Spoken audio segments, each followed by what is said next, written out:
2, 1, 0. Just 5 seconds. Lift off normal. Auto taxi. PT driver ready.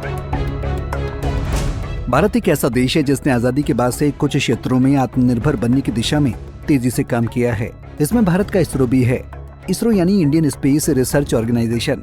इस संस्था ने भारत का कद पूरी दुनिया में विज्ञान के क्षेत्र में बढ़ाया है। इसरो एक ऐसी संस्था है जिसने हमेशा देश का गौरव बढ़ाया है। इसरो की कामयाबी का अंदाजा इस बात से लगाया जा सकता है कि इसके मिशन चंद्रयान और मंगलयान ऐसे मिशन हैं जिसने दुनिया में अपना एक अलग रिकॉर्ड बनाया है। इसरो की स्पेस में बादशाहत बरकरार करने के पीछे की ताकत है PSLV polar satellite launch vehicle. ISRO अपने बड़े मिशन में PSLV का इस्तेमाल करता है। यही वजह है कि लॉन्च इसरो का सबसे कामयाब लॉन्च व्हीकल माना जाता है। दरअसल इसरो ने PSLV C61 व्हीकल से EOS-09 सैटेलाइट को लॉन्च किया, लेकिन इसरो का ये मिशन कामयाब नहीं हुआ। तीसरे चरण में प्रेशर संतुलन नहीं होने को इसके असफल होने की वजह बताई जा रही है। वैज्ञानिकों के मुताबिक दूसरे चरण तक सब कुछ सामान्य था। तीसरे चरण में सैटेलाइट की ट्रेजेक्टरी बदल गई, जिसके बाद इसे मैन्युअली डिस्ट्रॉय कर दिया गया, जिससे अंतरिक्ष में इसका कचरा न फैले।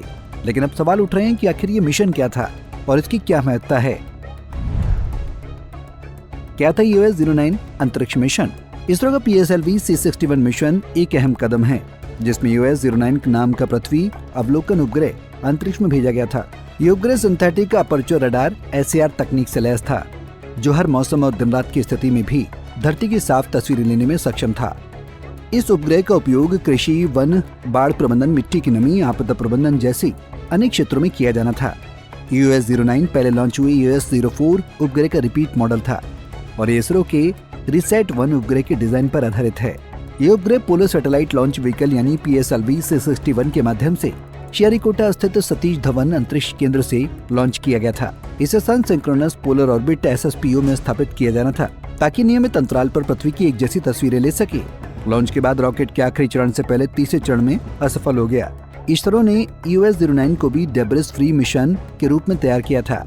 जब इसका काम पूरा हो जाएगा तब इसे निचली कक्षा में लाकर धीरे धीरे वायुमंडल में प्रवेश कराना था, जिससे 2 साल के भीतर जलकर नष्ट हो जाए।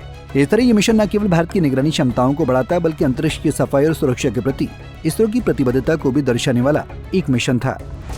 बता दें कि PSLV, जो कि भारत का सबसे कामयाब लॉन्चिंग पैड है, इस मिशन के असफल होने के बाद से उसकी योग्यता पर भी सवाल खड़े हो गए हैं। इस मिशन के असफल होने के पीछे की असली वजह जांच के बाद ही सामने आएगी, लेकिन इस मिशन के असफल होने के बाद इस सैटेलाइट लॉन्च की साख पर असर पड़ा है। भारत का स्पेस मार्केट अब ग्लोबल हो रहा है। ऐसे में विदेशी सैटेलाइट के लिए भी ये एक बेहतरीन लॉन्च व्हीकल है, जिसका इस्तेमाल अक्सर किया जाता रहा है। लेकिन अब इस मिशन की असफलता के बाद विदेशी सैटेलाइट लॉन्च में समस्या आ सकती है। बहरहाल, इसरो जब भी नाकाम होता है तो दमदार वापसी करता है। इसरो भारत की शान है। यह सैटेलाइट भारत की मिस्ट्री के लिए भी जरूरी था, लेकिन इसरो इस सैटेलाइट पर फिर से काम करेगा।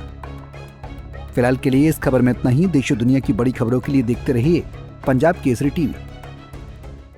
हमसे जुड़े रहने के लिए हमारे YouTube चैनल को सब्सक्राइब करें और नई वीडियो की नोटिफिकेशन के लिए बेल आइकॉन को दबाएं।